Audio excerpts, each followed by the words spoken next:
কুশিয়ারা নদীর ভাঙন থেকে সুনামগঞ্জের জগন্নাথপুর উপজেলার বাগমনাসহ আশেপাশের কয়েকটি এলাকার প্রতিরোধে এলাকার গুরুত্বপূর্ণ স্থাপনা রক্ষার্থে পানি উন্নয়ন বোর্ডের পক্ষ থেকে 2023 সালে প্রায় 45 কোটি টাকা ব্যয়ে একটি প্রকল্প হাতে নেওয়া হয়।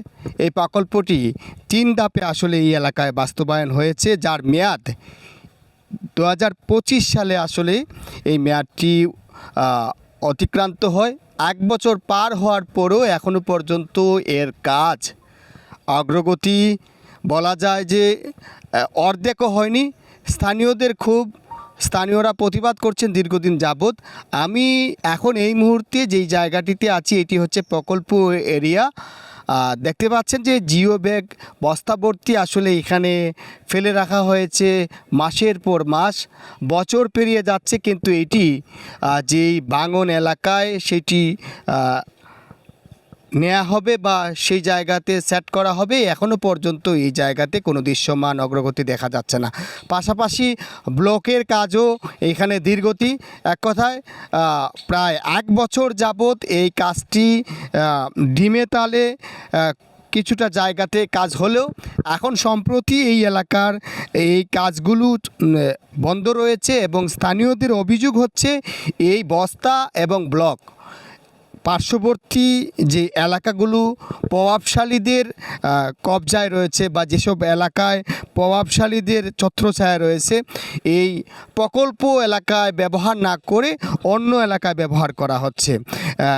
স্থানীয়রা অভিযোগ করছেন যে কারণে সরকার একটি মেগা প্রকল্প আসলে এই এলাকায় নিয়েছে সেটির কার্যকারী আসলে হয়নি এবং এই কার্যকরী না হওয়ার কারণে এটি ব্যস্তে যাওয়ার তারা শঙ্কা মনে করছেন। একটু জানার চেষ্টা করব আপনাদের এই এলাকায় ভাঙন প্রতিরোধে যে প্রকল্প গ্রহণ করা হয়েছিল সেটি এখন কোন পর্যায়ে আছে? এখনও পুরোপুরি এই প্রকল্পের কাজ শেষ হয়নি। এখনও পর্যন্ত আমরা যতগুলো দুর্নীতির শিকার হয়েছে, আমরা আরও আগে কয়েকবার এখানে নিম্নমানের কাঁচামাল ব্যবহার করা হয়েছে, আমরা প্রতিবাদ করেছি। এখন সর্বশেষ যে সমস্যাটা হয়েছে, আমাদের নির্ধারিত একটা এরিয়া রয়েছে, এই জায়গার মধ্যে ব্লক এবং বস্তাগুলো ফেলার কথা ছিল, কিন্তু তারা এই নির্ধারিত সীমানার বাইরে অন্যত্র ফেলে দিচ্ছে। এটা আমাদের এলাকার একজন প্রভাবশালী ব্যক্তি ওনার বাসার পাশে নিয়ে ফেলে দিচ্ছে। এই কাজগুলো আপনারা যেভাবে দেখলেন এটি কি যথাযথ এখন পর্যন্ত? আমাদের মনে হচ্ছে না এটি যথাযথ। আমরা খুব আশাবাদী ছিলাম যে এখানে যখন আমাদের প্রকল্পটা আসে তখন আমরা একটু আশাবাদী ছিলাম যে আমাদের গ্রামটা রক্ষা হবে। আমাদের রাস্তাগুলো খুবই বাজে অবস্থা, তো এখানে যদি এই প্রকল্পটা কমপ্লিট হয় তাহলে আমাদের রাস্তাটা হওয়ার একটা স্বপ্ন ছিলেন। উনি যেমনটা বলছেন যে এখানে যে কাজটা হচ্ছে তারা প্রথম দিকে আশাবাদী ছিলেন যে এই কাজটি হওয়ার কারণে হয়তো এই এলাকায় ভাঙন প্রতিরোধ হবে, কিন্তু এই কাজের যে আটকে থাকা এবং অনিয়ম দুর্নীতি, পাশাপাশি সম্প্রতি সময়ে যে এই কাজের এলাকায় এই বাস্তবায়ন না হয়ে অন্য এলাকাতে আসলে এই এলাকার যে বস্তা ব্লক ফেলা হচ্ছে, এই কারণে ক্ষোভ প্রকাশ করছেন।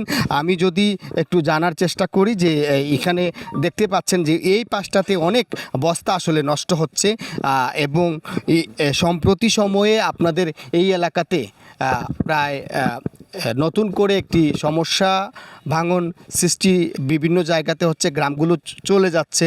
তো এই ক্ষেত্রে এই প্রকল্পটা যদি বাস্তবায়ন হতো তাহলে এই এলাকার মানুষের উপকার হতো কিনা, বা এখন বর্তমানে কোন অবস্থা আছে?